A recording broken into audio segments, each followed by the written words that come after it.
But मैं repeat करता हूँ क्विकली, जल्दी से अपने आप को।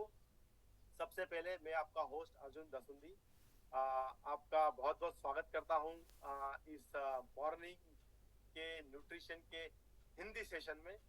और मैं आप सब लोगों को कॉन्ग्रेचुलेट करना चाहता हूँ, बधाई देना चाहता हूँ आपके आपके कंटिन्यूअस एफर्ट्स के लिए, आपके लगातार एफर्ट्स के लिए, अपनी हेल्थ को बेहतर बनाने के लिए, गुड से अच्छी से और बेहतर बनाने के लिए। और हमने पिछले 14 दिनों के जर्नी में ये सीखा कि क्यों हमारे लिए ये बहुत इम्पोर्टेंट है कि जिससे पहले कि हम हमारे घर से बाहर निकले, अपनी हम लोग ऑफिस के लिए या बिजनेस के लिए या मीटिंग्स के लिए, उससे पहले हम इंश्योर करें कि जिस तरह से हम हमारा डेली रूटीन का ध्यान रखते हैं कि वी फॉलो, हम अपना मॉर्निंग का रूटीन फॉलो करते हैं, उसी तरह हमारा मॉर्निंग का न्यूट्रिशन का रूटीन भी फॉलो करें। इंश्योर करें कि हमने हमारे लिए जो इम्पोर्टेंट मैक्रो न्यूट्रिएंट्स हैं, प्रोटीन, फाइबर, वो हमने रिप्लेनिश कर लिए हैं। इंश्योर करें कि हमने गुड फैट और मिनरल्स और विटामिन जो हैं वो उस दिन के रिक्वायरमेंट के हिसाब से ले लिए हैं और हम उस दिन के लिए रेडी हैं। टिपिकली अगर आप मेरे से पूछेंगे तो मैं ये बोलूंगा कि मैं 1/3, जैसे हम बोलते हैं ना कि आपको आपको आपकी बॉडी की वेट के हिसाब से आपको प्रोटीन लेना होता है, 0.8 ग्राम पर KG of your body weight, right. तो मैं क्या करता हूँ टिपिकली, सपोज करो मेरा वेट 80 केजी है तो 64 ग्राम मेरे लिए अगर प्रोटीन का रिक्वायरमेंट बनता है, तो मैं टिपिकली इसको डिवाइड कर लेता हूँ 1/3 पोर्शन में। मतलब कि इंश्योर करता हूँ कि at least minimum 1/3 of this requirement, इस रिक्वायरमेंट का 1/3 हिस्सा जो है वो मैं मॉर्निंग में ही रिप्लेनिश कर लूँ। तो वो मेरे लिए बनता है करीब करीब 22 ग्राम की, 20 से 22 ग्राम के आसपास का प्रोटीन रिक्वायरमेंट इन मेरे पहले मिल में, राइट। तो मैं वही अपना जो आप देख रहे थे रेसिपीज बन रही है हमारी, 2 स्कूप्स जो प्रोटीन होता है, वो मैं अपना प्रोटीन पाउडर जो मैं लेता हूँ सुबह मॉर्निंग में, एटलीस्ट उससे ये होता है कि मेरा 1/3 जो डेली की रिक्वायरमेंट है वो सुबह सुबह ही पूरी हो जाती है। फिर rest of the thing of course जब मेरा लंच है, जब मेरा डिनर है, उसमें वो बची हुई रिक्वायरमेंट को मैं पूरी करने की कोशिश करता हूँ। अगर जस्ट इन केस अगर वो नहीं पूरी हो पाता है मेरे मील के through, then I again replenish, वापस से मैं अपने आप को रिप्लेनिश करता हूँ अपने प्रोटीन के साथ में। मुझे लगता है कि प्रोटीन एक ऐसा मैक्रो न्यूट्रिएंट है और एक ऐसा न्यूट्रिएंट है कि प्रोटीन एंड वाटर, अगर आप ये दो चीजों को अपनी टॉप प्रायोरिटी में रखें, अपनी हेल्थ की, अपने न्यूट्रिशन की, तो वो बहुत सारी चीजों का टेक केयर कर लेती है। आपने देखा होगा कि कैसे प्रोटीन का हमने रोल समझा है हमारे वेट में, हमारी गट की हेल्थ में, राइट। फाइबर को जिसका कैसे रोल हमने समझा है हमारी गट की हेल्थ में। और आज जो सेशन होने वाला है वो होने वाला है बॉइन और जॉइंट जॉइंट हेल्थ के ऊपर। और आप देखेंगे कि उसमें भी हमारे प्रोटीन का एक बहुत बड़ा इंपॉर्टेंट रोल है। बाकी सारे न्यूट्रिएंट जो है वो भी बहुत इंपॉर्टेंट है, पर आपने स्टार्ट शुरू से देखा है कि काफी सारी जो हमारी बॉडी की रिक्वायरमेंट्स है या बॉडी के जो फंक्शनिंग है वो प्रोटीन के ऊपर बहुत ज्यादा ओवरली डिपेंडेंट करती है, राइट। और इसीलिए मैं इंश्योर करता हूँ कि बिफोर मैं अपने घर से बाहर निकलूँ, अपने ऑफिस के लिए बाहर निकलूँ, मैं अपना protein, fibre, multivitamin daily, multivitamin multi mineral daily और ओमेगा लेके ही अपने घर से बाहर निकलूँ। ये था आपके लिए आज का थोड़ा सा मेरा मॉर्निंग न्यूट्रिशन रूटीन और मैं क्या करता हूँ उसको शुरू करने के लिए। बट आज मैं आपको अगेन एक बार फिर से स्टेज पे इनवाइट करना चाहूंगा डॉक्टर श्याम को। आप सब लोग डॉक्टर श्याम से बहुत भली भांति परिचित हैं। डॉक्टर श्याम हेड करते हैं इनोवेशन साइंस को, डायरेक्टर है इनोवेशन साइंस के इंडिया के और साउथ ईस्ट एशिया के। डॉक्टर श्याम ने अपना पीएचडी जो है वो कंप्लीट किया है स्टैनफोर्ड यूनिवर्सिटी यूएसए से, और उस पीएचडी के बाद उन्होंने अपनी पोस्ट डॉक्टोरल फेलोशिप जो होती है, मतलब पीएचडी के बाद की जो स्टडीज होती है वो कंप्लीट की है, वो की है हार्वर्ड मेडिकल स्कूल से। सो आपके राउंड ऑफ अप्लॉज के साथ में मैं इनवाइट करना चाहूंगा डॉक्टर श्याम को for his tips of the day के लिए। Over to you doctor Shyam. okay.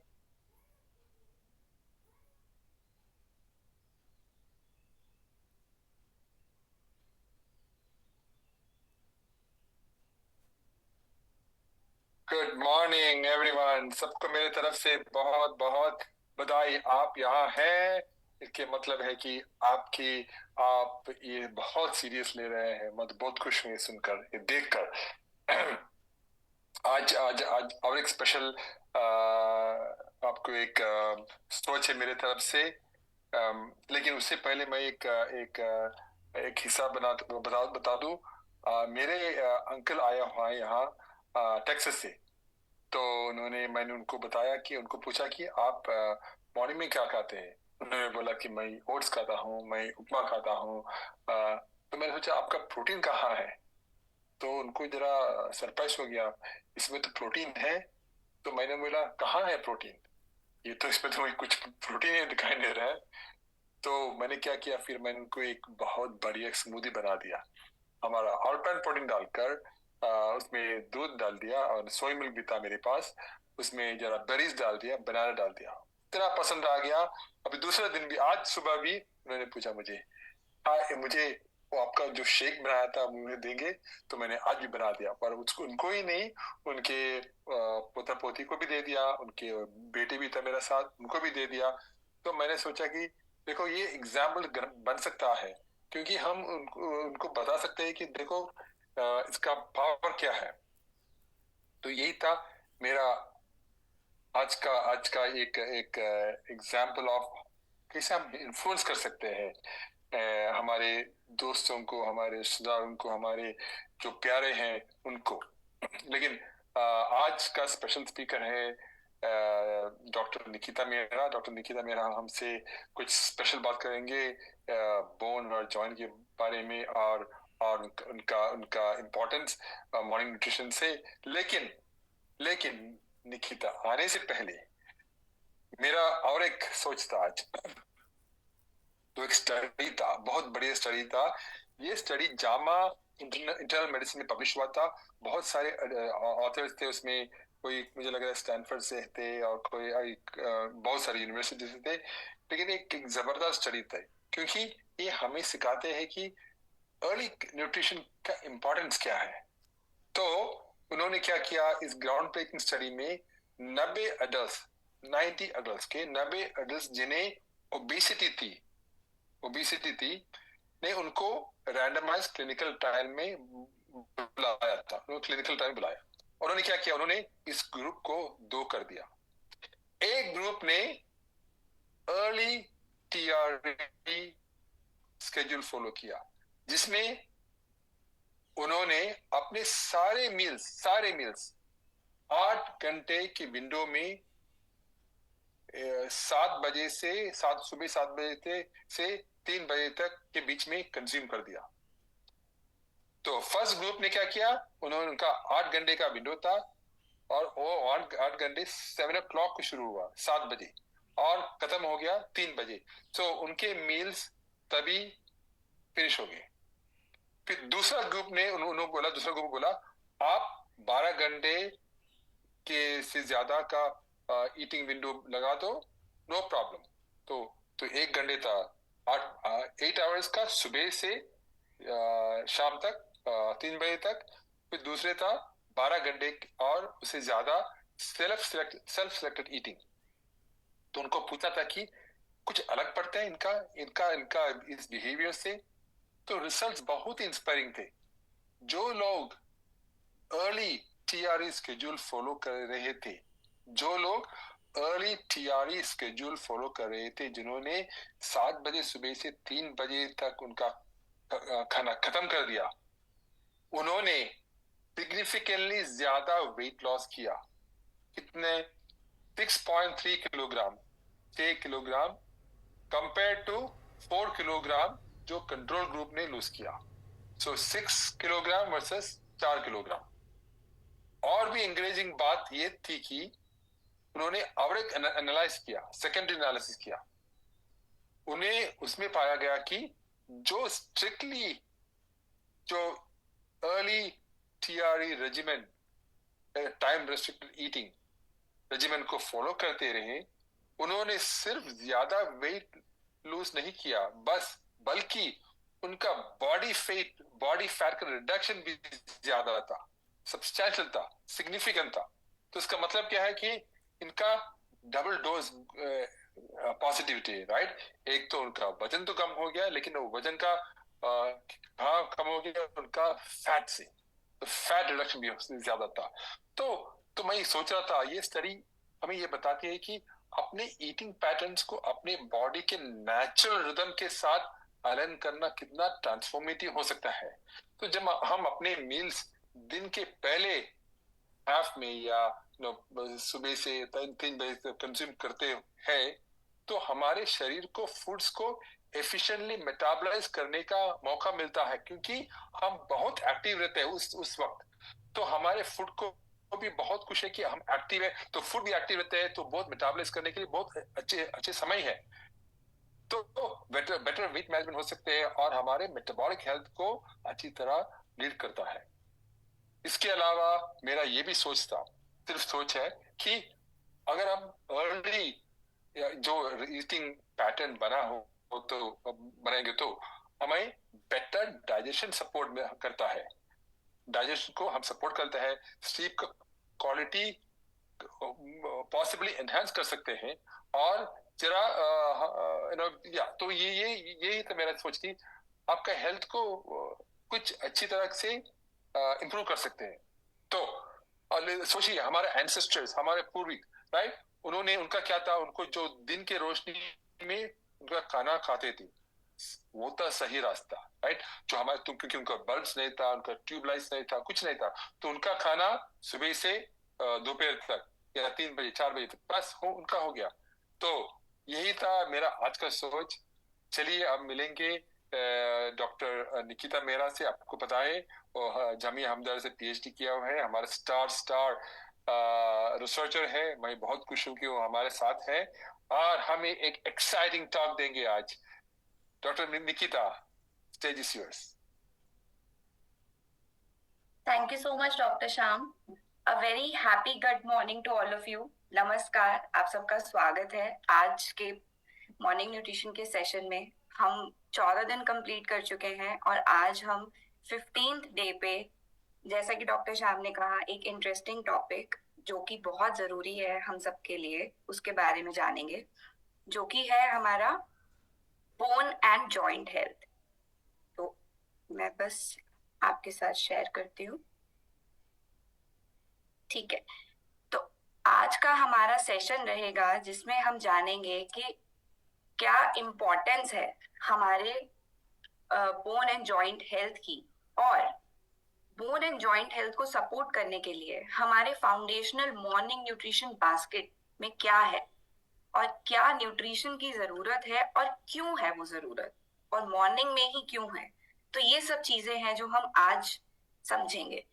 तो सबसे पहले, शुरू करने से पहले मैं आप लोगों से एक क्वेश्चन पूछना चाहूंगी, जिसमें कि आप अपने आंसर चैट बॉक्स में डाल सकते हैं कि हमारी बॉडी को जो स्ट्रक्चर है, जो आकार मिलता है और उसकी मूवमेंट में क्या हेल्प करता है। आप सब अपने आंसर्स जो है चैट बॉक्स में डाल सकते हैं। सिंपल सा सवाल है कि हमारी जो बॉडी है उसको स्ट्रक्चर कौन देता है और हमारी बॉडी के मूवमेंट में क्या हेल्प करता है।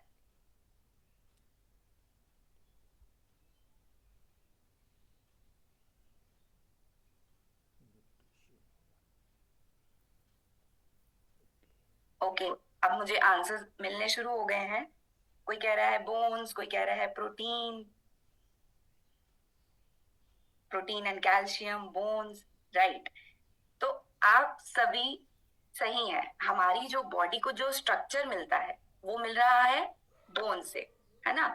और जो हमारी मूवमेंट है, जो भी हम मूव कर पाते हैं, वो बोन्स को स्ट्रक्चर तो मिल रहा है, पर उनको मूवमेंट किसकी वजह से मिल रही है? हमारे जॉइंट्स की वजह से। क्योंकि ये जो हमारी बोन्स हैं वो एक दूसरे से जुड़ी हुई हैं जॉइंट्स के थ्रू। तो बोन और जॉइंट मिलकर हमारी बॉडी को वो स्ट्रक्चर, वो आकार देते हैं और हमें मूव करने में हेल्प करते हैं। तो अब हमें ये, अब बहुत ही इंटरेस्टिंग बात है कि हमें हमारी बॉडी के अंदर जब हम पैदा होते हैं तो कम से कम 270 बोन्स होती हैं, जो कि बहुत सारी हैं। पर जैसे जैसे हम धीरे धीरे बड़े होते हैं तो वो छोटी छोटी बोन्स जो होती हैं वो आपस में जुड़ जाती हैं और वो 270 से 206 हड्डियां हो जाती हैं। तो 206 हड्डियां हैं हमारे इस शरीर में, जो कि आप समझ सकते हैं कि कितनी जरूरी है, उनकी सेहत कितनी जरूरी है।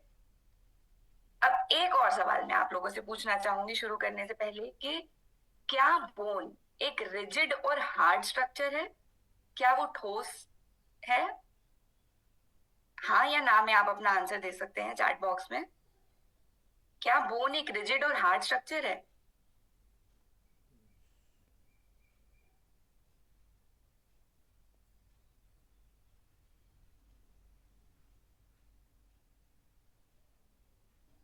हाँ या ना? आपको क्या लगता है कि बोन हार्ड है या सॉफ्ट है?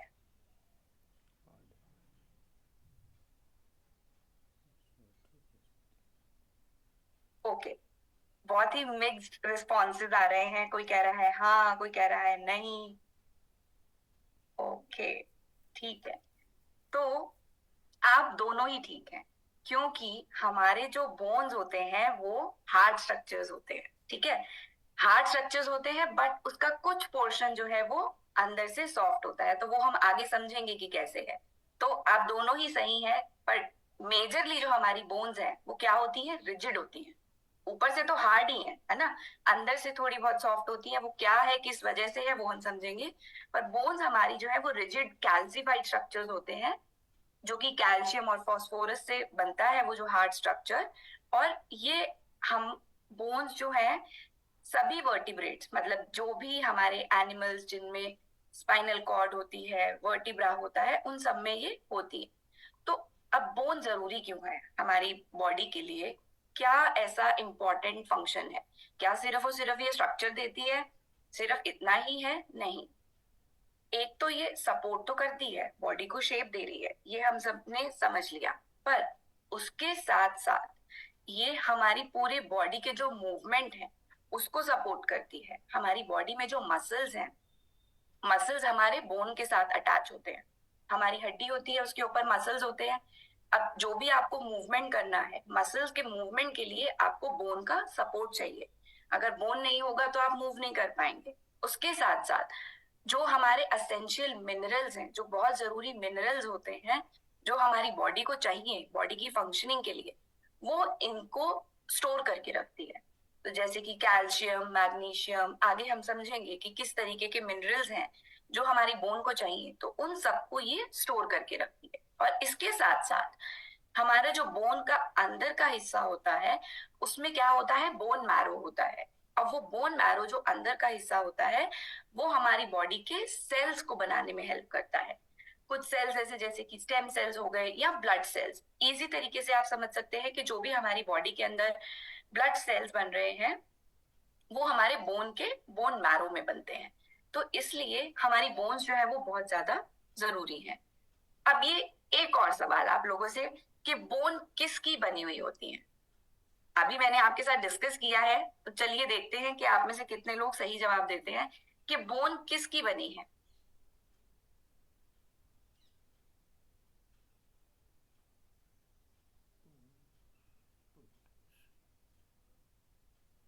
बोन किन कंपोनेंट से मिलकर बनी है?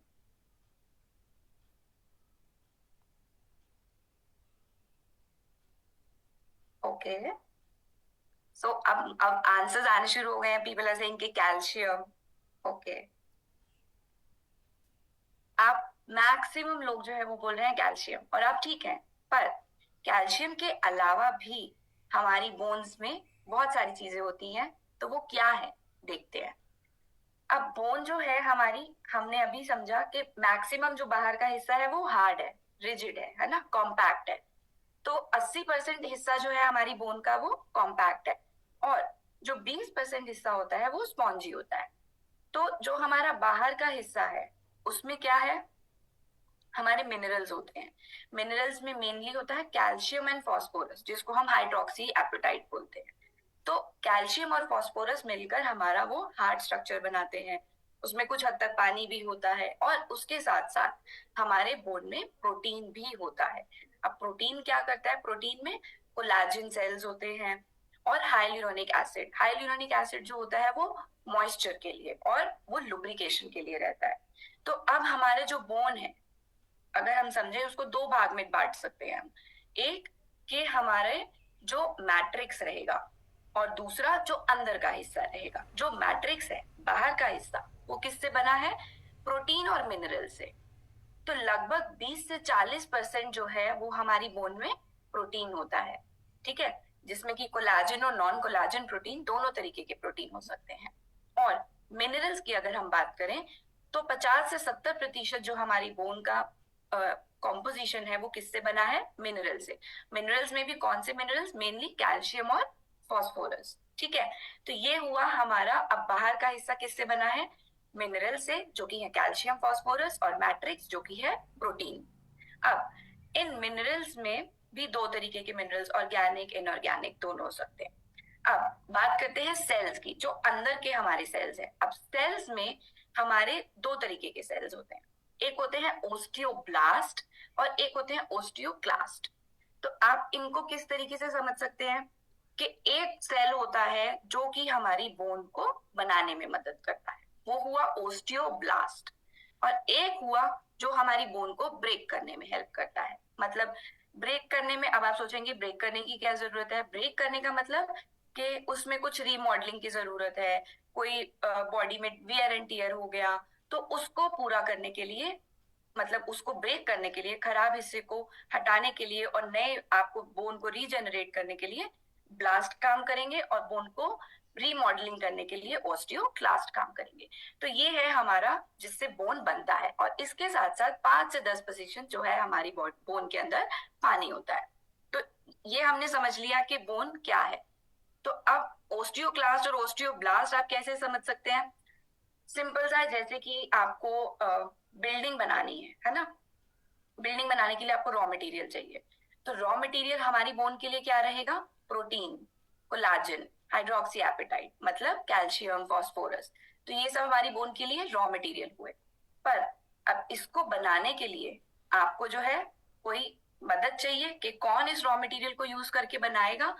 तो वो कौन बनाता है? हमारे ओस्टियोब्लास्ट। ये हमारा मेंटेनेंस क्रू है, मतलब बोन बिल्डिंग में हेल्प करेगा इन रॉ मटेरियल्स को यूज करके। और यही अगर इन रॉ मटेरियल्स को तोड़कर नए रॉ मटेरियल्स लाने हैं तो उससे पहले आपको ये तोड़ना पड़ेगा। तो उसको तोड़ने के लिए जो रीमॉडलिंग करनी है उसमें कौन मदद करेगा? ओस्टियोक्लास्ट, ठीक है। अब ये हमने समझ लिया कि बोन हमारा क्यों जरूरी है और किससे बना है। तो एक और सवाल आप लोगों से कि क्या ये living and non living structure है? क्या बोन लिविंग स्ट्रक्चर होती है या नॉन लिविंग होती है?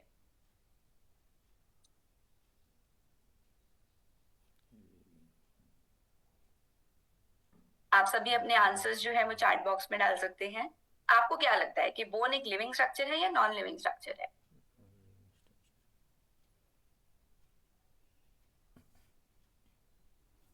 Yes, bone is a very good. तो अभी आंसर्स आने शुरू हो गए हैं। मैक्सिमम आंसर्स बोल रहे हैं कि लिविंग स्ट्रक्चर, राइट।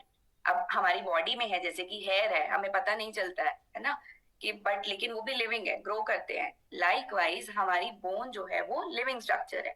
तो आइए समझते हैं कि अब बोन रीमॉडलिंग क्या होता है ना, बोन ब्रेकडाउन में क्या होता है। ऐसा ये आपको फिगर देखकर बहुत ही कॉम्प्लिकेटेड लग रहा होगा, बट बहुत ही सिंपल है। क्या होता है कि हमारे जो बोन है उसमें क्या होता है, हमारी बॉडी के अंदर चेंजेस होते हैं। हमारी बॉडी में हार्मोनल चेंजेस हैं, या हमारी बॉडी ग्रो कर रही है, ग्रोइंग एज में, तो हमारी बॉडी को सिग्नल्स मिलते हैं।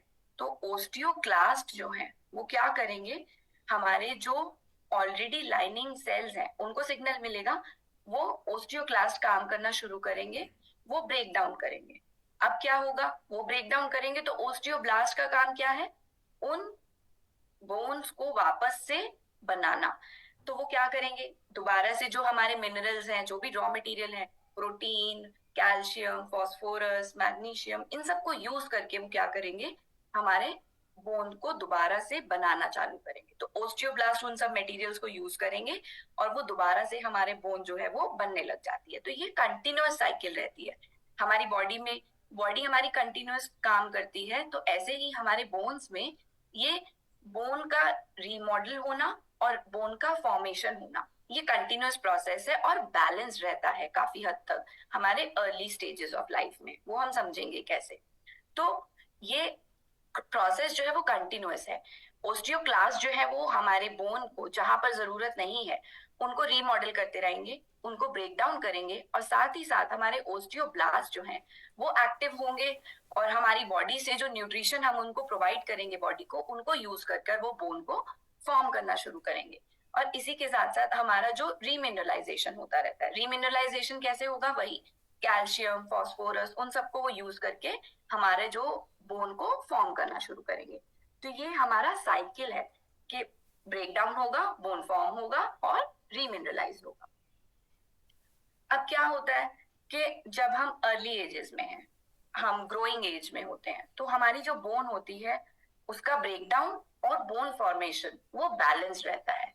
तो अगर आप जैसे कि इस इमेज में देख सकते हैं कि लेफ्ट हैंड साइड में जो ये इमेज है वो क्या कहती है कि हमारा जो बोन की डेंसिटी है ना, बोन का स्ट्रक्चर है वो बराबर है, और राइट हैंड साइड में भी लगभग बराबर है। मतलब जितना बोन हमारा ब्रेक डाउन हो रहा है उतना ही बोन हमारा फॉर्म हो रहा है। तो उससे क्या रहता है, ये बैलेंस रहता है, हमारे बोन की डेंसिटी में फर्क नहीं पड़ता है। बट जैसे जैसे हमारी एज बढ़ती है, हमारी बॉडी के अंदर हार्मोनल चेंजेस होते हैं, या हमारी बॉडी के अंदर न्यूट्रिशन नहीं जा रहा है, हमारी बॉडी का वेयर एंड टियर बढ़ जाता है, तो उससे क्या होता है, जब ऐसा होता है तो हमारी बॉडी में जो ब्रेकडाउन है, मतलब कि ओस्टियोक्लास्ट की एक्टिविटी वो बढ़ जाती है, और ओस्टियोब्लास्ट की एक्टिविटी मतलब बोन को फॉर्म करना वो कम हो जाती है। तो उससे क्या होता है, धीरे धीरे हमारी जो बोन की डेंसिटी है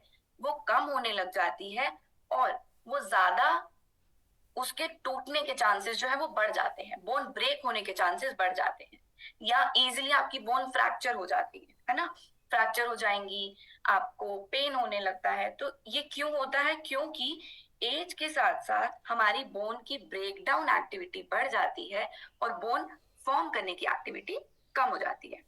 अब होता क्या है कि हमारी ये पूरी लाइफ साइकिल है, जब हम ग्रो कर रहे हैं, जब हम ग्रो करते हैं लगभग 20 से 25 साल तक हमारी बोन की जो डेंसिटी है वो ग्रो करती है। हम ग्रोइंग एज में है तो हमारी बोन्स भी ग्रो कर रही हैं, मिनरल डिपोजिशन बढ़ रहा है, जो भी हम अपना न्यूट्रिएंट्स लेते हैं तो हमारी बोन्स में जाके वो स्टोर होता है। तो हमारे बोन्स की जो मिनरल डेंसिटी है वो बहुत ज्यादा होती है, पीक पर होती है जब हम 20 से 30 साल तक के होते हैं, तब ये हमारी ज्यादा होती है। और हालांकि ये जो वैल्यू है वो मेल्स में और फीमेल्स में वेरी करती है, मेल्स में थोड़ी ज्यादा रहती है, फीमेल्स में थोड़ी कम रहती है, बट 20 से 30 साल में आपकी मैक्सिमम बोन डेंसिटी होती है। उसके बाद जैसे ही आप और ज्यादा एज होने लगती है तो क्या होता है, हमारी बॉडी के अंदर बोन लॉस होना चालू हो जाता है। हमारा बोन लॉस होता है, फीमेल्स में यूजुअली क्यों होता है, क्योंकि वो मेनोपॉजल स्टेट में जा रहे होते हैं। अब मेनोपॉजल स्टेट में जब वो एंटर करने लगते हैं तो उनके हार्मोनल चेंजेस होते हैं। अब मेजरली क्या होता है, ईस्ट्रोजन कम होने लगता है। जब ईस्ट्रोजन कम होने लगता है तो हमारा जो बोन की डेंसिटी है वो कम होने लगती है। ऐसे ही मेन में भी हमारा एज के साथ साथ बोन की मिनरल डेंसिटी कम होती रहती है। इसी वजह से हमारा रीमॉडलिंग प्रोसेस मतलब बोन ब्रेकडाउन प्रोसेस बढ़ जाता है और बोन का फॉर्मेशन जो है वो कम हो जाता है। अब ये हमने समझा कि बोन्स क्या है ना, कैसे वो बन रही हैं, कैसे ब्रेक डाउन हो रही हैं, क्यों जरूरी हैं, क्या फंक्शन करती हैं। तो ऐसे ही हमारे जॉइंट्स वो भी उतने ही जरूरी हैं। अब बोन्स जो हैं, हमें पता है कि बोन्स हमारे एक बोन दूसरी बोन से जुड़ी है जॉइंट्स के थ्रू, और ये हमें ये बोन्स को मूवमेंट के साथ साथ उनको प्रोटेक्ट भी करते हैं। अब प्रोटेक्ट कैसे करेंगे, एक तो बोन का मूवमेंट उनकी परफॉर्मेंस को बढ़ाते हैं, उनको इंजरीज से प्रिवेंट करते हैं जो जॉइंट्स होते हैं। अब कितने तरीके के जॉइंट्स होते हैं हमारी बॉडी में, मेजरली 3 तरीके के होते हैं। फाइब्रस जो हमारे स्कल में देखे जाते हैं, जो कि इमूवेबल होते हैं, मूव नहीं करते। दूसरे होते हैं हमारे कार्टिलेजेस। अब कार्टिलेजिनियस जो जॉइंट्स होते हैं वो क्या करते हैं, वो होते हैं हमारे वर्टिब्रा में, मतलब हमारी जो रीढ़ की हड्डी होती है। अब उसमें क्या है कि एक वर्टिब्रा से दूसरे वर्टिब्रा को जुड़ने के लिए उसमें एक स्पॉन्जी और ये कुशनिंग चाहिए होती है बोन्स में। क्यों, क्योंकि हमारी जो रीढ़ की हड्डी है, जो हमारी स्पाइनल कॉर्ड होती है, उसको फ्लेक्सिबिलिटी भी चाहिए, वो रिजिड होनी चाहिए, बट उसके साथ साथ उसको मूवमेंट के लिए फ्लेक्सिबल होना भी बहुत जरूरी है। तो ये जो कार्टिलेजिनस जॉइंट्स होते हैं वो हमारे रीढ़ की हड्डी में पाए जाते हैं। और तीसरे तरीके के हमारे जॉइंट्स होते हैं साइनोवियल जॉइंट्स।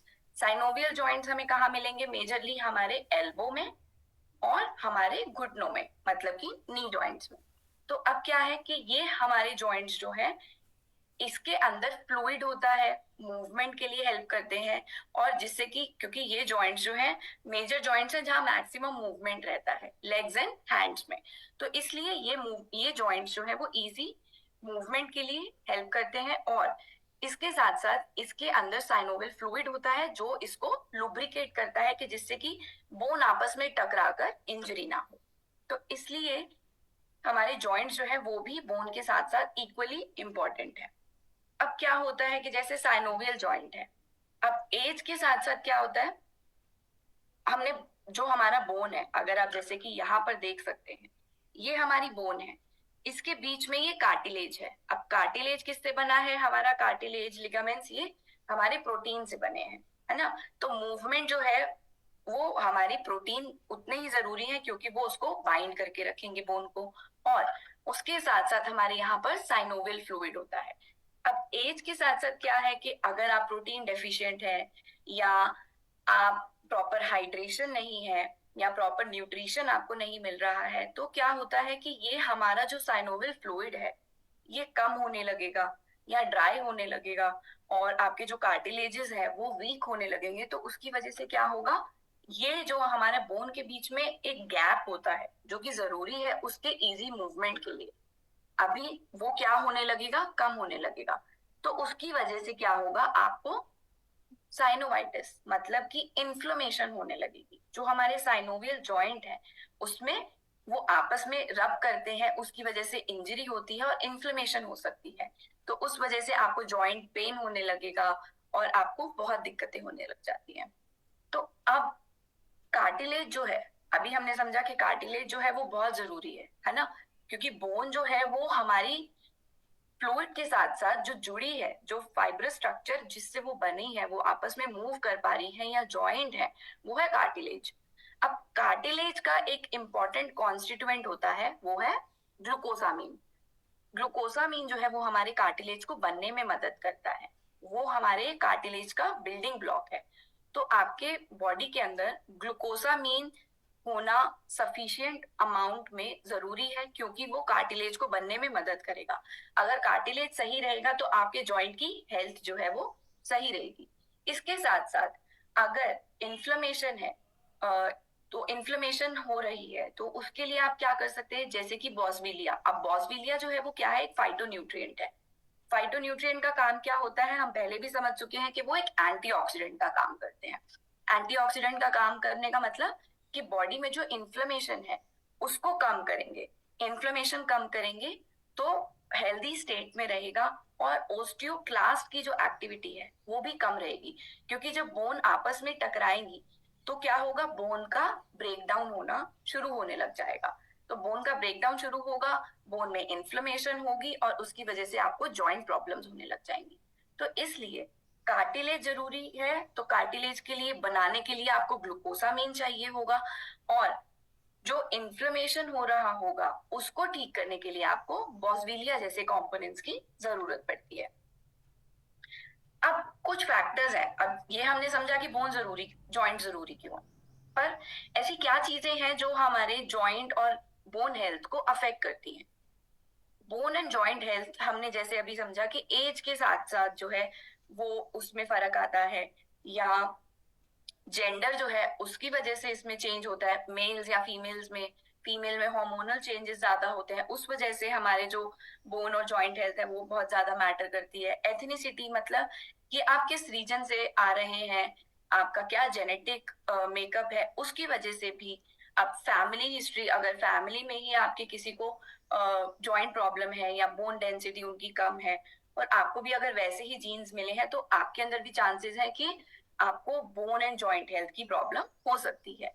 और यही अगर हम बात करें स्मॉलर बॉडी फ्रेम, मतलब कि अगर आपकी बॉडी फ्रेम छोटा है तो एज कंपेयर टू जिनके बॉडी फ्रेम बड़े हैं, आपकी बोन्स जो है वो कम है, बोन्स कम है, तो उसमें मिनरल्स का डिपोजिशन भी कम रहेगा। जितना जितना ज्यादा सरफेस एरिया उतना ज्यादा एब्जॉर्प्शन। तो अगर सरफेस एरिया कम है तो मिनरल्स का एब्जॉर्प्शन कम होगा, मिनरल्स का एब्जॉर्प्शन कम होगा तो वो इन टर्न आपके बोन और जॉइंट हेल्थ को अफेक्ट करेगा। और हार्मोनल चेंजेस जैसे कि हमने बात किया, और ये जो है स्टैटिस्टिक्स ने भी शो किया, स्टडी में देखा गया कि फीमेल्स जो है उनमें जो हमारे बोन रिलेटेड प्रॉब्लम्स थी वो ज्यादा थी, उनमें बोन डेंसिटी मतलब लो बोन मास ज्यादा पाया गया, और ओस्टियोपोरोसिस मतलब कि बोन्स का डिजेनरेट होना और उनका पोरस होना वो भी ज्यादा पाया गया फीमेल्स में। और मेल्स में भी था, but in comparison to males female में ज्यादा था। और कंबाइंड अगर देखें तो 2002 से लेकर 2020 तक वो बड़ा ही है।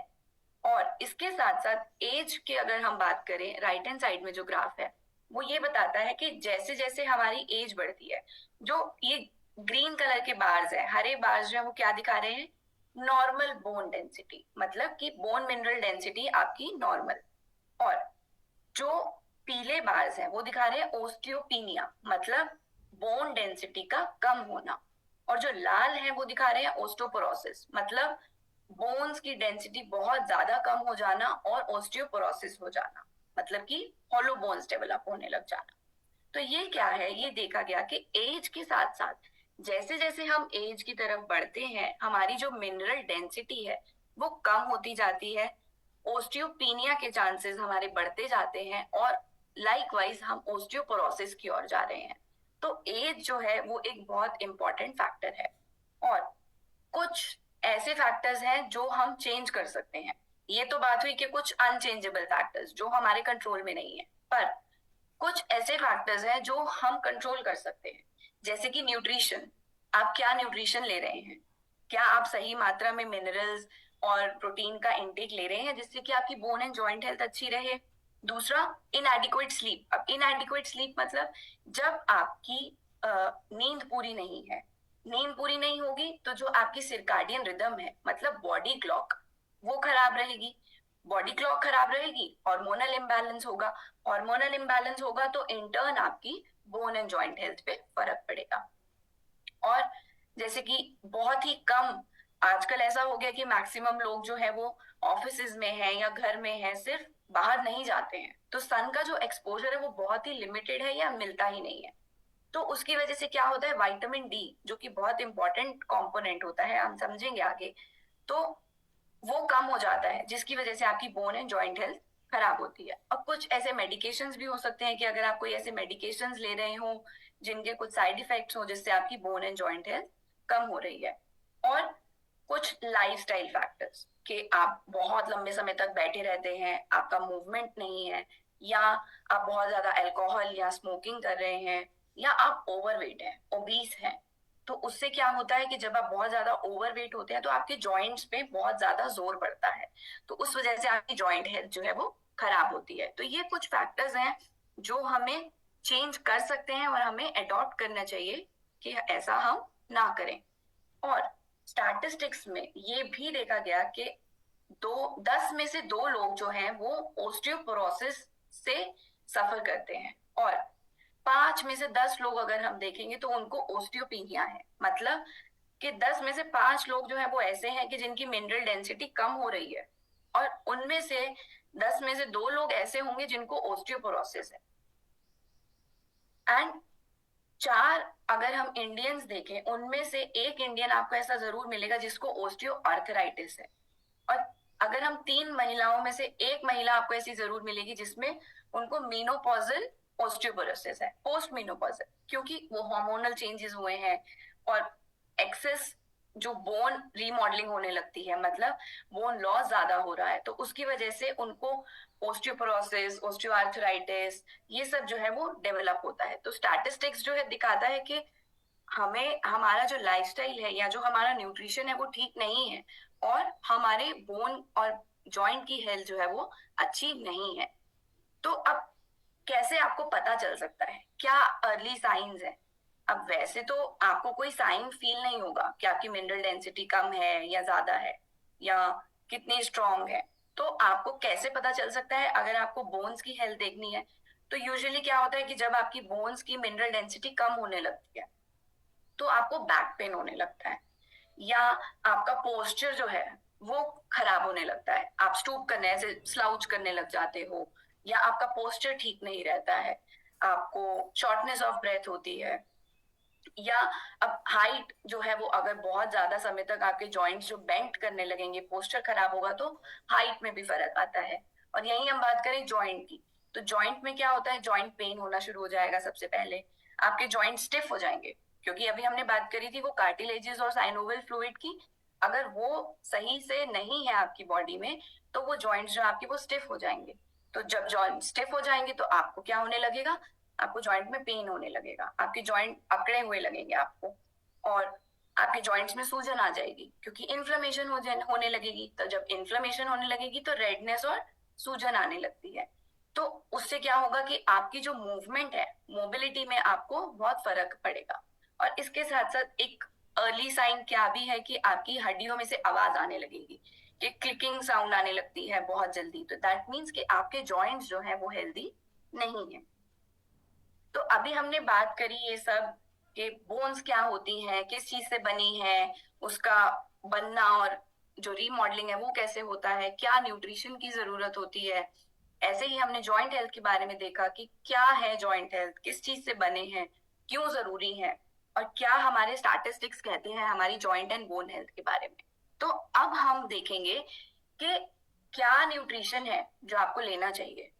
ओके, तो अभी हमने देखा कि न्यूट्रिशन सही होना चाहिए, और हमने ये भी देखा कि बोन जो है उसमें 20 से 40% जो है वो क्या है, प्रोटीन।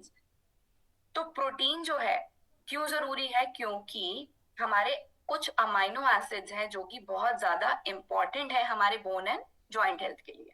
तो क्या है, क्योंकि अमाइनो एसिड्स क्या है, हमारे प्रोटीन के बिल्डिंग ब्लॉक हैं। अमाइनो एसिड्स मिलकर हमारा प्रोटीन स्ट्रक्चर बनाते हैं। और ऐसा ही कुछ अमाइनो एसिड्स हैं जो हमारे डायरेक्टली बोन पर काम करते हैं, जैसे कि lysine, threonine, मीथियोनिन, tryptophan and isoleucine. तो ये क्या करते हैं, ये हमारे ओस्टियोब्लास्ट मतलब हमारे बोन फॉर्मिंग सेल्स, उनकी एक्टिविटी को बढ़ाते हैं। और बोन डीफॉर्मिंग मतलब बोन रीमॉडलिंग करने वाले जो हमारे अमीनो एसिड्स हैं उनकी एक्टिविटी को कम करते हैं। और तो क्या दूसरा है जैसे कि आइसोल्यूसिन है, प्रोलीन है, तो ये क्या करते हैं, बोन मैरो में हमने अभी समझा था कि क्या है, बोन मैरो हमारे जो सेल्स को बनाने में, जैसे कि हमारे जो ब्लड सेल्स हैं उनको बनाने में मदद करते हैं। तो ये आइसोल्यूसिन और प्रोलीन जो है वो बहुत जरूरी है हमारे बोन मैरो की हेल्दी फंक्शनिंग के लिए। तो अगर वो अच्छे होंगे तो हमारे जो सेल्स हैं वो अच्छे रहेंगे और अच्छे प्रोडक्शन होगी, हेल्दी रहेंगे। दूसरा, ऑक्सीडाइज ट्रिप्टोफैन। ट्रिप्टोफैन क्या करेगा, हमारा सेलुलर हेल्थ, जैसे कि हमारा आइसोल्यूसिन एंड प्रोलीन कर रहा है बोन मैरो को, वैसे ही हमारे जो ये सेल्स जो है उनका नंबर और उनकी हेल्थ जो है बढ़ाने में हेल्प करता है। और आइसोल्यूसिन एंड वेलिन वो हमारे मिनरल डेंसिटी को इम्प्रूव करता है। तो आप संक्षेप में ये समझ सकते हैं कि बहुत सारे अमाइनो एसिड्स हैं जो कि बहुत जरूरी है हमारे ओवरऑल बोन की हेल्थ के लिए, क्योंकि वो ओस्टियोब्लास्ट को बढ़ा रहे हैं, ओस्टियोक्लास्ट को कम कर रहे हैं, बोन मैरो जो हमारा बोन का अंदर का हिस्सा है उसको बढ़ा रहे हैं जिससे कि हेल्दी सेल्स प्रोड्यूस हो, और मिनरल डेंसिटी मतलब कि जो भी मिनरल्स हैं जो बोन में डिपॉजिट होते हैं उनको बढ़ाते हैं। अब इसके साथ साथ ये तो बात हुई प्रोटीन की, बट उसके साथ साथ कुछ मिनरल्स हैं जो बहुत जरूरी। हमने समझा था कि 50 से 70% जो है वो बोन हमारी मिनरल से बनी है।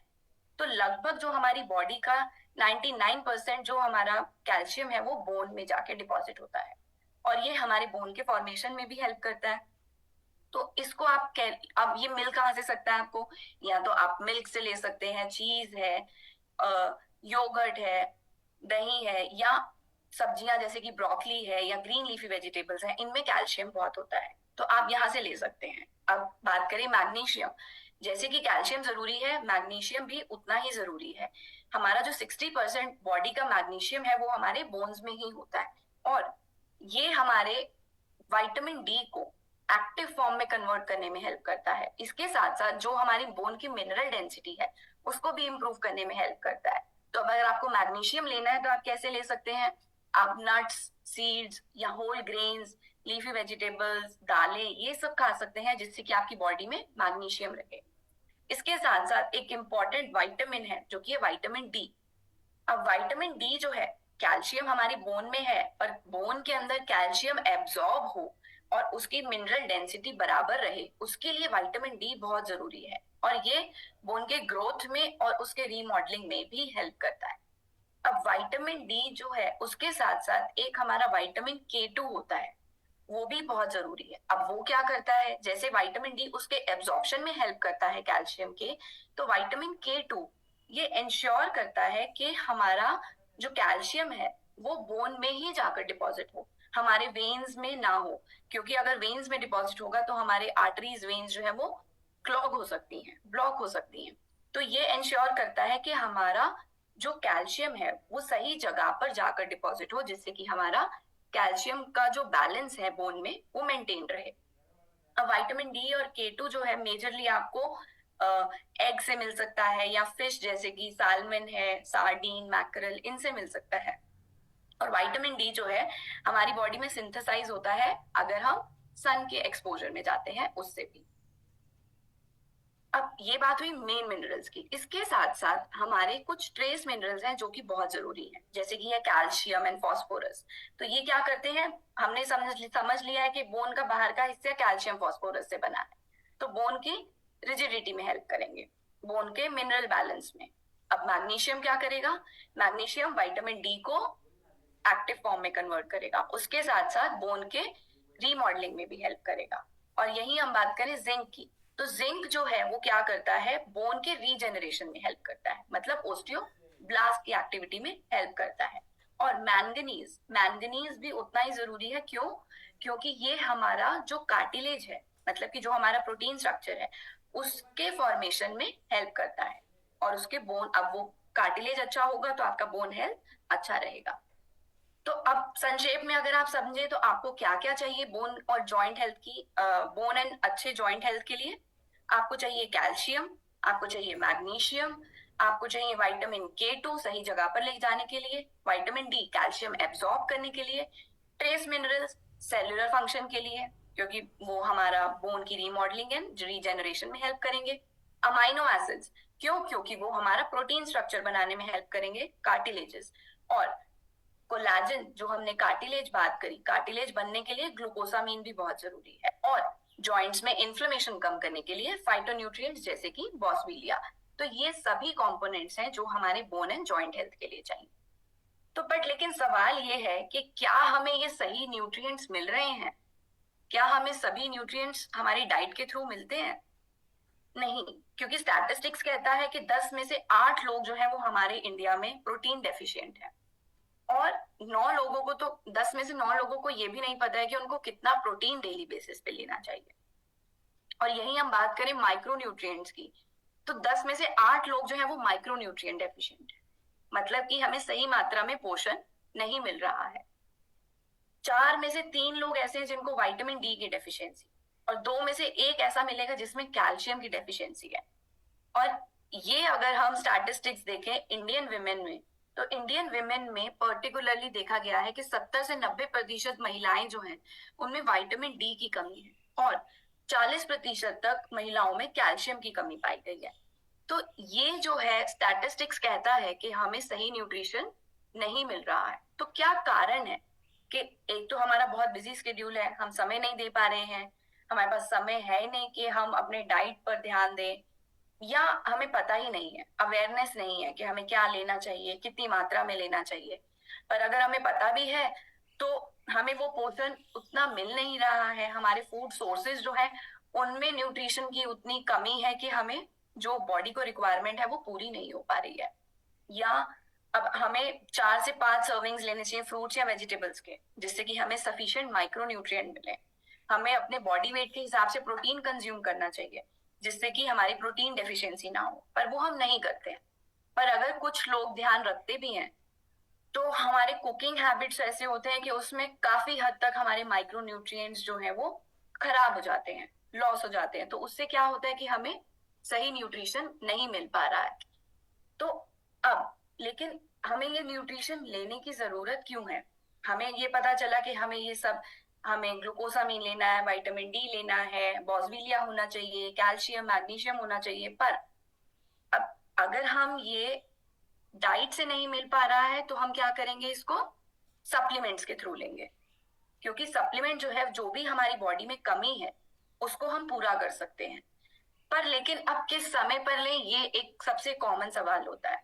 तो ये हमें मॉर्निंग टाइम में लेना बेनिफिशियल रहता है, क्योंकि हमारी जो बॉडी है उसमें जो बोन ब्रेकडाउन हमने समझा, बोन रीमॉडलिंग मतलब कि ओस्टियोक्लास्ट का काम होना, वो हमारी बॉडी के अंदर रात के समय ओस्टियोक्लास्ट एक्टिविटी ज्यादा रहती है।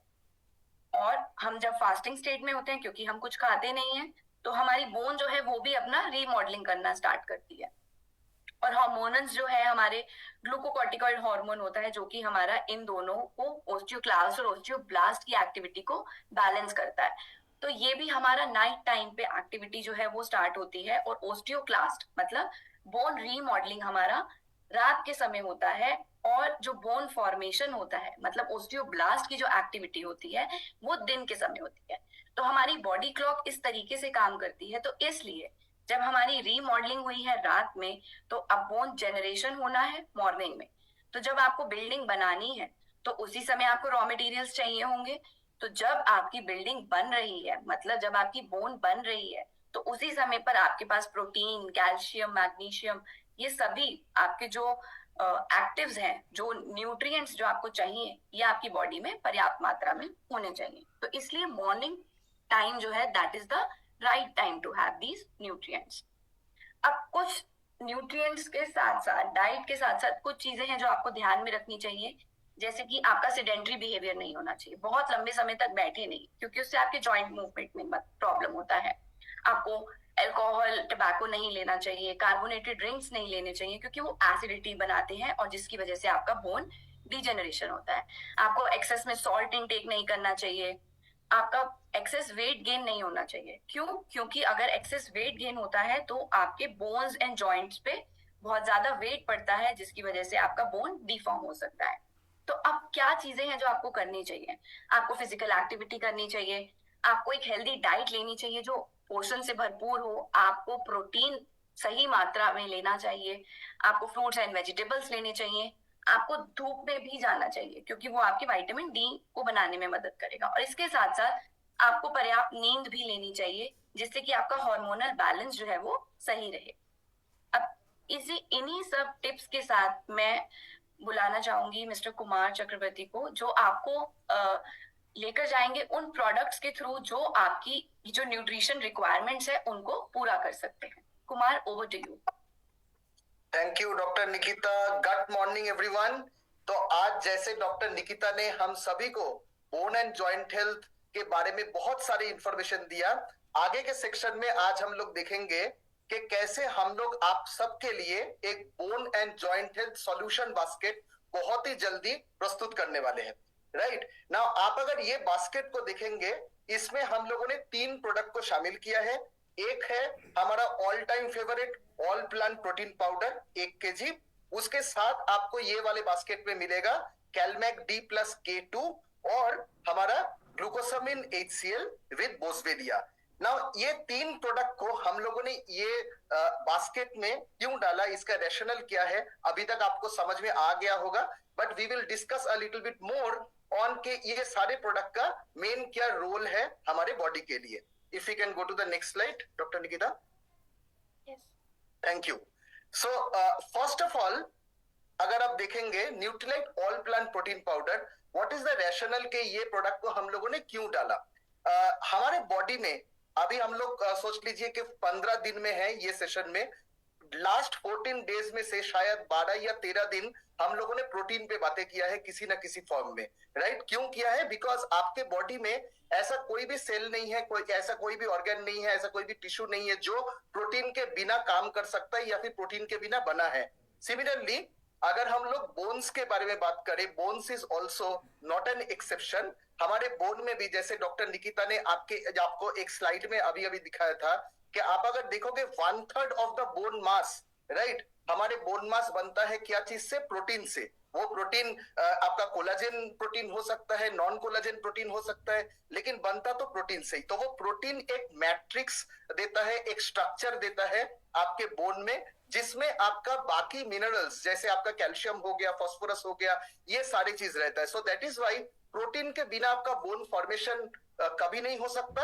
हेंस प्रोटीन का एक बहुत इंपॉर्टेंट रोल है in having a strong bone, right. Now अगर हम लोग ये प्रोटीन के बारे में बात करें तो ऑफ कोर्स प्रोटीन हम लोगों को खाने से मिलता है, लेकिन क्या आजकल हम लोगों को खाने से इनफ प्रोटीन मिल रहा है? रिपोर्ट्स आर सेइंग दैट 80% लोगों को अपने खाने में इनफ प्रोटीन नहीं मिलता है। तो अगर प्रोटीन खाने में नहीं है तो उसको सप्लीमेंट करने का जरूरत है, राइट। और अगर सप्लीमेंटेशन का जरूरत है, वहां पे Nutrilite all plant protein powder से ज्यादा अच्छा प्रोटीन मार्केट में कुछ हो ही नहीं सकता। नाउ व्हाई डू आई से सो? बिकॉज आप अगर देखोगे एक जगह पे क्लियरली डॉक्टर निकिता ने आज हम लोगों को समझाया कि बहुत सारे ऐसे एमाइनो एसिड है, एसेंशियल एमाइनो एसिड है, जो हमारे बोन जब फॉर्म होता है, ऑस्टियोब्लास्ट एक्टिविटी, राइट। ऑस्टियोब्लास्ट का मतलब क्या है? जैसे हम लोग बैंक में पैसा जमा करते हैं, राइट, वैसे नया नया बोन सेल फॉर्म होना, तो वो ऑस्टियोब्लास्ट एक्टिविटी को बढ़ाता है, right. There are certain amino acids जो आपका बोन सेल का घटना उसे कम करता है, आपके बॉडी में मिनरलाइजेशन, कैल्शियम को बढ़ाना, उसमें हेल्प करता है। तो ये सारे चीजों में ये सारे एसेंशियल एमाइनो एसिड्स का जरूरत है, जो इंश्योर करता है कि आप जब ऑल प्लांट प्रोटीन पाउडर सुबह सुबह लेते हो तो यू कैन बी श्योर कि आपके ये 9 एसेंशियल एमाइनो एसिड और बाकी एमाइनो एसिड्स भी आपको एक साथ आपके खाने से मिल जाए, राइट। नंबर 2 पॉइंट अगर देखा जाए, दैट इज के प्रोटीन का एक तो हो गया कि मैंने कितना प्रोटीन लिया, लेकिन उसके साथ साथ बहुत इंपॉर्टेंट है कि मैं जो प्रोटीन ले रहा हूं whether that protein quality is good और नॉट। और अगर डाइजेस्टिबिलिटी के बारे में बात करें, Nutrilite all plant protein powder का डाइजेस्टिबिलिटी स्कोर जो है, protein digestibility corrective amino acid score जिसे हम लोग कहते हैं, that is 1 which is the highest, right. So in that way अगर देखा जाए तो this is the best protein that you can take, totally tasteless है। इसीलिए जैसे हम लोगों ने बहुत सारे रेसिपी आपको दिया है, वो सारे रेसिपीज में आप प्रोटीन को डाल सकते हैं। हम लोगों ने तो बस 21 या फिर 40 रेसिपीज शायद आपके साथ शेयर करेंगे, बट आपके घर में ऐसा और शायद 100-200 रेसिपी आप रेगुलर जानते हो जो आप बना सकते हो, और वो सारे चीजों में आप ये प्रोटीन को डाल के अपने बोन्स को और स्ट्रॉन्ग बनाने में ये आपको हेल्प कर सकता है, along with other body functions जो ऑफकोर्स आपको प्रोटीन हेल्प करता है। Next slide please. नाउ अगर अगला प्रोडक्ट हम लोग देखें, that is Nutrilite Cal Mag D plus K2, right. Calcium हम लोग जानते हैं कि 99% अगर देखा जाए कैल्शियम हमारे बोन्स में रहता है, टीथ में रहता है, और 1% कैल्शियम आपके ब्लड में रहता है, जो आपके बॉडी के बहुत सारे इंपॉर्टेंट फंक्शन करने में हेल्प करता है। आपके मसल को बीट करने में हेल्प करता है, आपके नर्व सेल में जो एक नर्व सेल दूसरे नर्व सेल के साथ बातें कर रहा है उस पर हेल्प करता है, हार्मोन प्रोडक्शन हो रहा है उसमें कैल्शियम हेल्प करता है। ना ये कैल्शियम आपको कहां से मिलेगा? खाने से मिलेगा। और अगर आपको खाने में इनफ कैल्शियम नहीं है, जो क्लियरली स्टैटिस्टिक्स शो कर रहा है, उस टाइम में बॉडी क्या करने के लिए मतलब स्टार्ट कर देगा? बिकॉज आपके हार्ट तो बंद नहीं हो सकता, राइट। हार्ट मसल को बीट करना है, अदरवाइज मैं आपसे बात नहीं कर पाऊंगा और आप यहाँ पे बैठ के मुझे नहीं सुन पाओगे, राइट। तो उसके लिए जैसे भी आपके खाने में क्योंकि इनफ कैल्शियम नहीं है, आपका बॉडी क्या करेगा? उसको कॉम्पेंसेट करने के लिए हड्डियों से कैल्शियम निकालना चालू कर देता है, and that is the time जहां पे हमारे बोन्स धीरे धीरे धीरे धीरे वीक होने लगते हैं और हम लोग धीरे धीरे ऑस्टियोपिनिया से लेके ऑस्टियोपोरोसिस तक पहुंच जाते हैं, राइट। नाउ ये वाले कंडीशन को रोकने के लिए हम लोगों को मतलब अच्छे मात्रा में कैल्शियम लेना चाहिए। 30 साल तक जितना कैल्शियम आप लेते रहोगे, बैंक में आपका उतना पैसा जमा होता रहेगा, आपके बॉडी का कैल्शियम बैंक में, राइट। और 30 साल के बाद उसे मेंटेन करने में भी बहुत जरूरी है, सो दैट आपके बाद में कोई प्रॉब्लम ना आए, राइट। नाउ ये सप्लीमेंटेशन अगर हमें करना है, वहां पे कैलमैग हमारे पास बहुत दिन का प्रोडक्ट है, and I would say Nutrilite में one of the most powerful product हमेशा से रहा है कैलमैग डी, राइट। और ये कैलमैग डी को और ज्यादा पावरफुल बनाया गया है with the introduction of the new product which is our CalMag D plus K2। इसमें 6 एसेंशियल न्यूट्रिएंट्स है, इसके बारे में हम लोग बात करेंगे। एक तो इसमें कैल्शियम है जो सबसे ज्यादा इंपॉर्टेंट है आपके बोन्स के लिए, कैल्शियम का अगर हम लोग सोर्स देखेंगे, इसमें कैल्शियम कार्बोनेट से कैल्शियम लिया गया है, और उसके साथ साथ जो आप स्लाइड में देख पा रहे हो, इसमें कुछ सीवीड से एल्गल सोर्स से भी कैल्शियम लिया गया है। बिकॉज अगर हम लोग बोटेनिकल सोर्स का बात करें तो बोटेनिकल सोर्स में से ये जो सीवीड है, ये जो एल्गल सोर्स है, ये नेचर में पाया गया सबसे one of the most concentrated botanical form of calcium कहा जाता है, राइट। तो ये कैल्शियम हमारे बोन्स को स्ट्रॉन्ग बनाने में हेल्प करेगा। इसके साथ साथ सेकेंड जो आप स्क्रीन में देख पा रहे हो, इसमें ऑफकोर्स विटामिन डी ऐड किया गया है। विटामिन डी का बॉडी में बहुत सारे रोल है। फॉर एग्जाम्पल आप अगर कोविड टाइम में चले जाओगे, विटामिन डी बहुत ज्यादा यूज हो रहा था। क्यों? क्योंकि आपके बॉडी में इम्यूनिटी में हेल्प करता है, आपके बॉडी में मसल के जो फंक्शन है उसमें हेल्प करता है। लेकिन यहाँ पे जो चीज रिलेवेंट है, that is vitamin D is very important for your calcium absorption. आपके बॉडी में कैल्शियम को एब्जॉर्ब करने में हेल्प करता है along with other body functions, जो उसका दूसरा रोल है। लेकिन कैल्शियम डी आपके बिना आपका कैल्शियम ठीक तरीके से बॉडी में एब्जॉर्ब नहीं होगा, इसके लिए इसमें कैल्शियम विटामिन डी ऐड किया गया है। मैग्नीशियम, अगर थर्ड आप न्यूट्रिएंट के बारे में अगर हम लोग बात करें, मैग्नीशियम एक बहुत इंपॉर्टेंट न्यूट्रिएंट है जो कैल्शियम का बहुत अच्छा दोस्त है, राइट। सारे दोस्त इंपॉर्टेंट है, सारे दोस्त अच्छे होते हैं, लेकिन कुछ दोस्त आपके लाइफ में है जो आपका बहुत क्लोज है, राइट। तो वो मैग्नीशियम वैसा ही एक दोस्त है कैल्शियम का, जो एक दूसरे को हेल्प करता है अपने बॉडी में एब्जॉर्प्शन होने में। आपके बॉडी में कोई मसल अगर कॉन्ट्रैक्ट करता है, वहां पे कैल्शियम का जरूरत है, लेकिन वो मसल को रिलैक्स भी तो करना पड़ेगा, तो वो रिलैक्स करने के लिए वहां पे मैग्नीशियम पहुंच जाता है।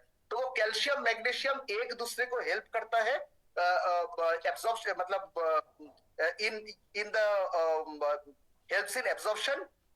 और सबसे बड़ी बात है जो डॉक्टर निकिता ने कुछ देर पहले आपसे शेयर किया था कि विटामिन डी जो कैल्शियम को एब्जॉर्ब करने में हेल्प करेगा, वो विटामिन डी को एक्टिव फॉर्म में कन्वर्ट करने में भी आपको ये मैग्नीशियम बहुत ज्यादा हेल्प करता है।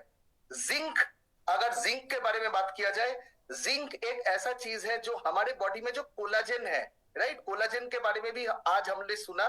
कोलाजन बेसिकली हर एक कनेक्टिव टिश्यू आपके बॉडी में जहां भी है, राइट, आपके स्किन ले लो, आपके मसल ले लो, आपके मतलब बोन्स को ले लो, आपके लिगामेंट्स को ले लो, आपके टेंडन्स को ले लो, ये सारे चीजों में, even in your blood vessels, तो ये सारे जगह पे कोलाजन का जरूरत है। Why? Because collagen is the cementing substance. Collagen सब कुछ टाइटली बाइंड करने में हेल्प करता है, और वो कोलाजन को बिल्ड करने में, बोन में, मसल में, ये सारे चीजों को बिल्ड करने में आपको जिंक बहुत अच्छा हेल्प करता है। इसके साथ साथ ऑस्टियोब्लास्ट एक्टिविटी के बारे में जो डॉक्टर निकिता ने अभी आपसे बताया, मतलब नया बोन सेल फॉर्म होना, वहां पे भी आपको जिंक का बहुत बड़ा रोल है। और क्योंकि वो ऑस्टियोब्लास्टिक एक्टिविटी में हेल्प करता है, इसीलिए वो आपका सेल में, आपके बोन सेल्स फॉर्मेशन में हेल्प करता है। मैंगनीज को अगर देखा जाए, मैंगनीज एक ऐसा कोफैक्टर है जो बहुत सारे एंजाइम आपके बॉडी में, जो आपके बोन फॉर्मेशन में, कार्टिलेज फॉर्मेशन में हेल्प करता है, वहां पे आपके वो सारे एंजाइम को कोफैक्टर की तरह हेल्प करता है। And lastly but not the last but not the least जिसे कहा जाता है, इसमें विटामिन K2 भी है जो बहुत इंपॉर्टेंट है आपके कैल्शियम बैलेंस को मेंटेन करने में और बोन क्वालिटी को मेंटेन करने में, राइट। तो ये सारे चीज एक साथ दिन में कितना बार लेना है? एक टैबलेट 2 बार लेना है, right, and that will help you. और लेना ही है, व्हाई? बिकॉज अगर हम लोग नहीं लेंगे तो शायद हम लोगों को बाद में लेना पड़ेगा, राइट। तो वो बाद में लेने से अच्छा है कि हम पहले से ही ले, बिकॉज ऑस्टियोपोरोसिस एक ऐसा कंडीशन है जो बहुत दिनों से आपको पता ही नहीं चलेगा, साइलेंट किलर है। जिस दिन हम लोग कहीं पे गिर जाते हैं, फ्रैक्चर हो जाता है, उस दिन पता चलता है कि मेरा बोन्स वीक हो गया था। तो बोन्स वीक ना हो, इसके लिए ये वाले चीज को अपने खाने में ऐड करना बहुत इंपॉर्टेंट है। Next slide please. अगर थर्ड प्रोडक्ट को देखा जाए, जो एक और बहुत ही पावरफुल प्रोडक्ट है न्यूक्लिक कैटेगरी में, which is our glucosamine HCl with boswellia, right. हमारे कोई भी, मतलब हमारे बोन्स में, हमारे जॉइंट्स में, 2 बोन के बीच में जो जॉइंट है, वहां पे कार्टिलेज रहता है, राइट। और ये कार्टिलेज कैसा है? कार्टिलेज होता है एक कुशन की तरह, राइट। जैसे मैं अभी एक सोफा में बैठा हूं और आपसे बात कर रहा हूं, तो मैं जब सोफा में बैठा हूं I am sitting comfortably, right. लेकिन अगर सोफा बहुत पुराना हो गया, राइट, अगर इसमें जो फोम है, इसके ऊपर में जो जो सारे कुशनिंग दिया गया है, वो अगर धीरे धीरे निकलना चालू हो गया, तो 30 साल बाद, 40 साल बाद क्या होगा, सोफा में जो स्प्रिंग है वो स्प्रिंग निकल के आ जाएगा। तो वो स्प्रिंग के ऊपर अगर मैं बैठा रहूंगा तो फिर कैसा फील होगा, मैं आपसे इतने आराम से बात कर पाऊंगा, कभी नहीं। सिमिलरली हमारे बोन्स में भी, पार्टिकुलरली जो हमारे वेट बियरिंग जॉइंट्स है, वहां पे जो कार्टिलेज रहता है, उम्र के साथ साथ ये बोन्स में वो धीरे धीरे कार्टिलेज निकलना चालू हो जाता है। और वो कार्टिलेज जैसे ही आपके बॉडी में कम हो गया, ये दो बोन एक साथ बहुत ही क्लोजली आ जाएगा, एंड जैसे ही ये क्लोजली आ जाएगा देयर विल बी फ्रिक्शन, और फ्रिक्शन होने से दर्द हो सकता है, सूजन हो सकता है। इसीलिए आप देखते हो कि आप सीढ़ी में जैसे चढ़ते थे, आजकल आप चढ़ नहीं पा रहे हो, या फिर आप पूजा करने में जब बैठ जाते हो जमीन पे, उठने के टाइम में आपको तकलीफ हो रहा है, राइट। नाउ ये सारे सिग्नल है कि हम लोग पहले से शायद अपने बोन या जॉइंट को हम लोगों ने इनफ नजर नहीं दिया, या फिर इनका इनफ केयर नहीं लिया। ग्लूकोसामिन जो चीज है, this is a natural substance, right, जो आपके बोन, जो आपके जॉइंट में नेचुरली मिलता है। और ये ग्लूकोसामिन अगर हम लोग ऐड करते हैं, जो ये ग्लूकोसामिन HCl यहाँ पे आप देख रहे हो, ये आपको क्या करेगा, आपके जॉइंट के फ्लेक्सिबिलिटी को फिर से रिवाइव करने में हेल्प करता है, ताकि हम लोगों का कोई भी जॉइंट मूवमेंट में प्रॉब्लम ना हो, तो वहां पे आपको हेल्प करेगा। बोसवेलिया एक गम लाइक मतलब प्लांट से लिया जाता है, और एक गम लाइक सब्सटेंस है। उसमें आपका easy movement of your joints में, मतलब आपके घुटने में या फिर और जो जॉइंट्स है वो इजीली मूव हो पाए, उसमें आपको हेल्प करने में हेल्प करता है।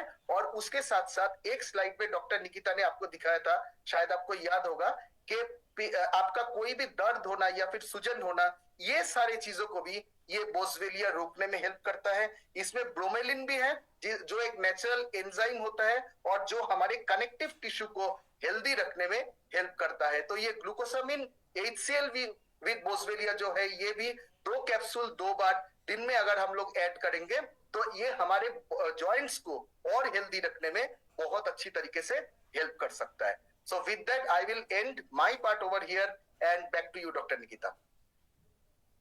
Thank you so much Kumar. I hope आप लोगों को बहुत अच्छे से समझ आ गया होगा कि जो न्यूट्रलाइट के ये प्रोडक्ट्स हैं वो कैसे आपकी मदद कर सकते हैं आपके न्यूट्रिशन रिक्वायरमेंट को पूरा करने के लिए, जिससे कि आपके बोन्स एंड जॉइंट्स हेल्दी रहे। तो इसी के साथ हम आज के हेल्दी हैबिट की ओर चलेंगे। तो आपको क्या करना है, तो आज का हेल्दी हैबिट रहेगा कि आपको वेट बियरिंग एक्सरसाइजेस करने हैं, मतलब वेट लिफ्टिंग वाले एक्सरसाइजेस करने हैं अपने रूटीन में। तो अब क्यों करना है, क्योंकि इससे आपकी बोन हेल्थ जो है वो इम्प्रूव होगी। तो कैसे कि, जैसे कि आप ब्रिस्क वॉक करें, आप जॉगिंग करें, रनिंग करें, कोई भी स्पोर्ट्स आप जो खेलते हैं वो खेलें, स्टेयर्स क्लाइंब करें या डांसिंग करें। तो इससे क्या रहेगा कि आपका बॉडी का मूवमेंट जो है वो बहुत ज्यादा रहेगा। तो जो भी आपके हाई जंपिंग एक्सरसाइजेस हैं या जिसमें आपका बॉडी का मूवमेंट बहुत ज्यादा है, आप वो एक्सरसाइजेस करें। रेजिस्टेंस ट्रेनिंग एक्सरसाइजेस करें, जैसे कि वो रेजिस्टेंस बैंड लें या फ्री वेट्स लेकर करें, पुशअप्स या पुलअप्स करें जिसमें आपके जॉइंट्स और आपका बॉडी वेट जो है वो मूव करे, या आप बैलेंसिंग एक्सरसाइजेस कर सकते हैं जो कि आपकी जॉइंट हेल्थ में हेल्प करेंगे। और स्पेशली जो ज्यादा एज की ओर बढ़ रहे हैं वो लोग जो है वो training exercise, balance training exercises करें। जैसे कि अब इसमें क्या कर सकते हैं, आप एक अनस्टेबल सरफेस पे मूव करें, तो बैलेंस करें अपनी बॉडी को। कोई स्पॉन्जी मैट ले सकते हैं या कॉबल स्टोन्स के ऊपर चल सकते हैं। तो उससे क्या होगा कि आपकी बॉडी की बैलेंस करने की क्षमता जो है वो इम्प्रूव होगी, जिससे कि इन टर्न आपकी बोन एंड जॉइंट हेल्थ जो है वो बेटर हो सकती है। या उल्टा चलना, वॉकिंग बैकवर्ड्स, उल्टा चले या स्टेप अप्स करें, तो स्टेप अप्स में भी आपके जॉइंट्स जो है वो ज्यादा मूव करते हैं। तो ये कुछ एक्सरसाइजेस हैं सिंपल जो आप अपने डेली रूटीन में इंक्लूड कर सकते हैं। तो आपको ये एक्सरसाइजेस एवरी डे इंक्लूड करने हैं to have your healthy bones and joints. तो अब इनको कैसे कर सकते हैं आप, कि धीरे धीरे शुरू कीजिए। अगर जो कर रहे हैं शुरू से वो बहुत अच्छी बात है, आप कंसिस्टेंट रहें, बट जो लोग कंसिस्टेंट नहीं है, जो नहीं करते हैं, तो आप धीरे धीरे शुरू कर सकते हैं, धीरे धीरे वेट इनकॉर्पोरेट करें और धीरे धीरे वेट बढ़ाएं समय के अनुसार। क्योंकि जब आप एक ही वेट पे कांस्टेंट बहुत समय तक एक्सरसाइज करते हैं तो क्या होता है कि उस वेट का आपकी बॉडी पर असर होना बंद हो जाता है। तो आप धीरे धीरे जैसे जैसे आपकी बॉडी उस वेट को अडॉप्ट कर सके, आप अपने वेट को धीरे धीरे बढ़ाएं और अपनी एक्सरसाइजेस में वैरायटी लाएं, जिससे कि आपके ओवरऑल बॉडी की मूवमेंट रहे। बैलेंसिंग एक्सरसाइजेस करें और उसके साथ साथ स्ट्रेंथ ट्रेनिंग करें, जिससे कि आपके मसल्स बिल्ड हो, आपकी बोन हेल्थ अच्छी रहे एंड आपके जॉइंट्स की हेल्थ भी अच्छी रहे। अब बेनिफिट्स क्या है वेट बेयरिंग एक्सरसाइजेस के? एक तो बोन डेंसिटी अच्छी रहेगी, मसल्स अच्छे रहेंगे जैसा मैंने आपको अभी बताया। तो जब आपके बोन की डेंसिटी अच्छी रहेगी, मसल्स अच्छे रहेंगे, तो ऑब्वियस सी बात है आपका मूवमेंट जो है और जो बैलेंस कोऑर्डिनेशन है वो अच्छा रहेगा। और जब आप ऐसी एक्सरसाइजेस करते हैं तो आपकी बॉडी का पोस्चर जो है, कई लोग होते हैं जिनकी स्पाइन झुकी हुई रहती है, बट जब आप ऐसी एक्सरसाइजेस स्टार्ट करते हैं तो आपका बॉडी का पोस्चर जो है वो ठीक हो जाता है।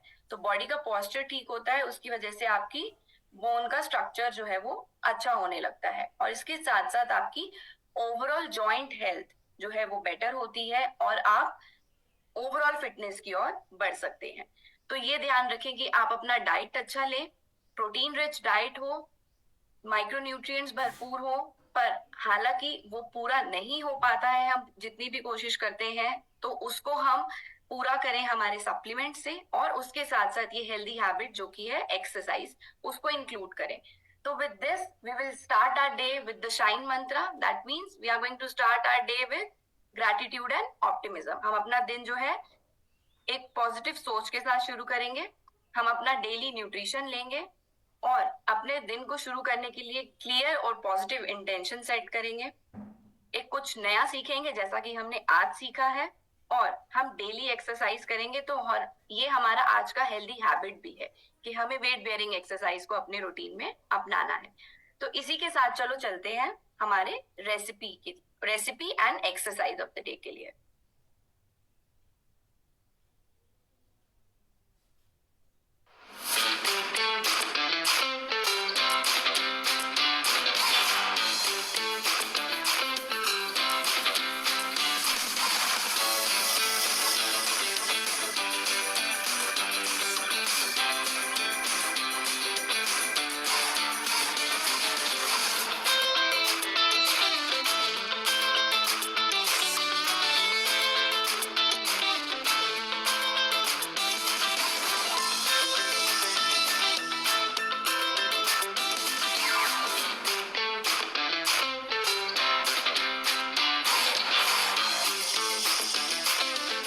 If you have some atta, try this चना दाल पराठा। चना दाल अच्छे से वॉश करके सोक कर लो for 3 to 4 hours। Parboil करके स्ट्रेन कर लो। फिर एक कढ़ाई में थोड़ा सा तेल डालो एंड जीरा तरतर कर लो। प्याज ट्रांसलूसेंट हो जाए तो उसमें डालो मिर्ची, अदरक, लहसुन। बॉईल दाल में डालो नमक, हल्दी, धनिया पाउडर एंड गरम मसाला। दाल पक जाए तो उसमें फ्रेश धनिया डाल के ठंडा कर लो। आटे में डालो नमक, Nutrilite all plant protein powder, Nutrilite fibre, some oil and water. अच्छे से आटा लगा के थोड़ी देर रेस्ट करवाओ एंड छोटे छोटे पेड़े बना लो। एक पेड़ा लो, उसे आटे से डस्ट करो, थोड़ा सा बेलो एंड उसमें दाल का मिक्सचर भर लो। अच्छे से पेड़े को लॉक करके बेलना शुरू करो। बहुत ही पोले पोले हाथों से बेलो एंड पराठे को तवे पे रख के दोनों साइड से सेक लो। थोड़ा थोड़ा घी लगाओ। गरम गरम क्रिस्पी पराठे को सर्व करो with some salad, raita and अचार।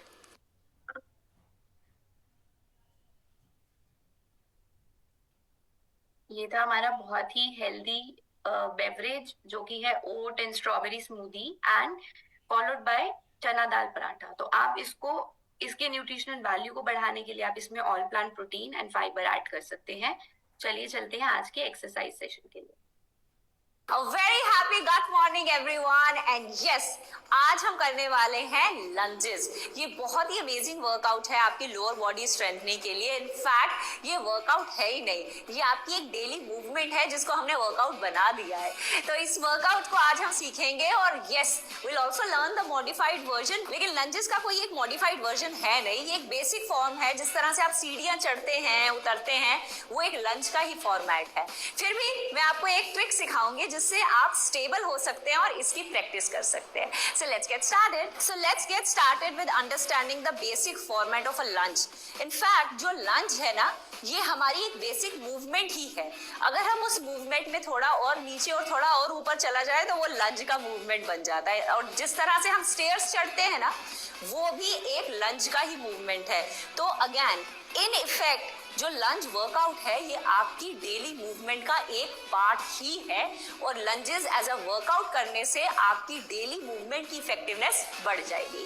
तो लंजेस के लिए अगेन हम एक एथलेटिक स्टैंस में खड़े होंगे, आपके फीट हिप विड्थ अपार्ट रहेंगे, आपकी बॉडी आगे की तरफ झुकेगी नहीं बट यस स्लाइटली लीन रहेगी so that your core muscles are engage. मैं इसको साइड से दिखाती हूँ लेकिन पहले एक बार स्ट्रेट इसका बेसिक वर्जन समझ लीजिए। It's almost like stepping forward. अब जब आप स्टेप फॉरवर्ड करते हैं तो आपका जो बैक फीट है वो टोस पे आ जाएगा, पूरा पंजा जमीन पे नहीं रहेगा, सिर्फ टोस पे रहेगा। अब इस मूवमेंट में आप नीचे और ऊपर आएंगे, बेसिक लंज पल्स करते हैं। इस मूवमेंट में आप नीचे जाएंगे और वापस ऊपर आएंगे सेम पोजीशन पे। तो अब यहाँ से मैं नीचे गई और मैं ऊपर आ गई। So I am going down and up, down and up. 4 5 6 7 8 9 and 10. Basic lunge movement. Let me show it from the side also. आप बेसिक एथलेटिक स्टैंस में खड़े हैं, एक पंजा आगे एक पंजा पीछे। जो पिछला पंजा है वो टोस पे रहेगा, ऐसे पूरा पंजा जमीन पे नहीं, सिर्फ टोस पे। और अब आप नीचे और ऊपर आएंगे इस तरह से। 1 मैं हर मूवमेंट में घुटने को पूरा मैट पे लेकर जा रही हूँ। इट्स ओके अगर आप इतनी नीचे नहीं जा रहे, आप इस फॉर्मेट को कर सकते हैं without going too low as well. So squeeze, core tight, engage, हल्का सा लीन फॉरवर्ड करते हुए 1 2 3 4 5 6 7 8 9 and 10. So इस तरह से आप लंजेस के 3 सेट्स करेंगे, 20-20 रेप्स करेंगे। सो ओवरऑल 50 to 60 लंजेस से ही स्टार्ट करेंगे और दोनों लेग्स का करेंगे। जैसे अभी हमने सिंगल लेग किया है, आप सेम रिपीट करेंगे दूसरी लेग पे। और अब हम समझते हैं इसका मॉडिफाइड वर्जन। अगर आप इस तरह से लंज नहीं कर पा रहे हैं तो आप क्या करेंगे, आप सेम फॉर्मेट करेंगे लेकिन एक सपोर्ट चूज कर लेंगे। आप कोई वॉल चूज कर सकते हैं, आप कोई चेयर चूज कर सकते हैं। आपको एक स्टेबिलिटी लानी है अपने स्ट्रक्चर में, आपको आपके स्केलेटल स्ट्रक्चर में एक स्टेबिलिटी लानी है कि आपके मसल्स की स्ट्रेंथ पे आप मूवमेंट अप एंड डाउन करें। तो अगर आपने वॉल को यूज किया है तो पूरा वॉल के ऊपर गिर नहीं जाएंगे, is just there as a prop, कि सिर्फ आपने उस पर अपना हाथ लगाया है जिससे आपकी मूवमेंट आराम से हो जाए।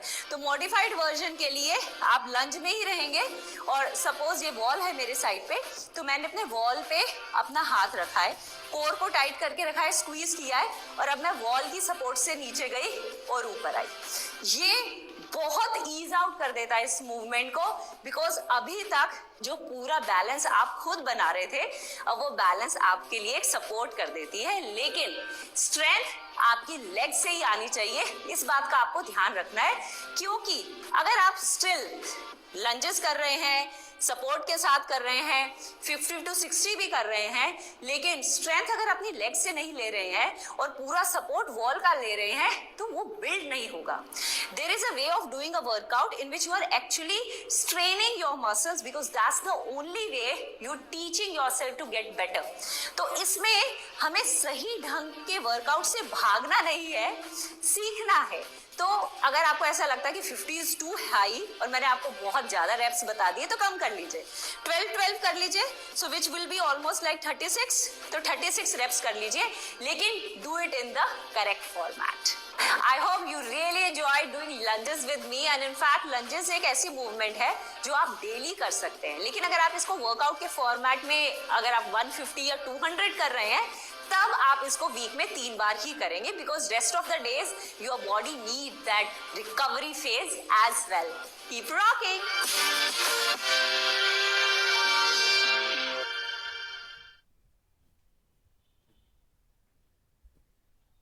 तो ये था हमारा हेल्दी रेसिपी एंड एक्सरसाइज आज के हमारे हेल्दी हैबिट से मैच करता है, that is balancing. So do try it. और आज के लिए हम यहीं पे अपना सेशन खत्म करेंगे, फिर मिलेंगे आपसे कल, जहां हम बात करेंगे व्हाई न्यूट्रलाइज।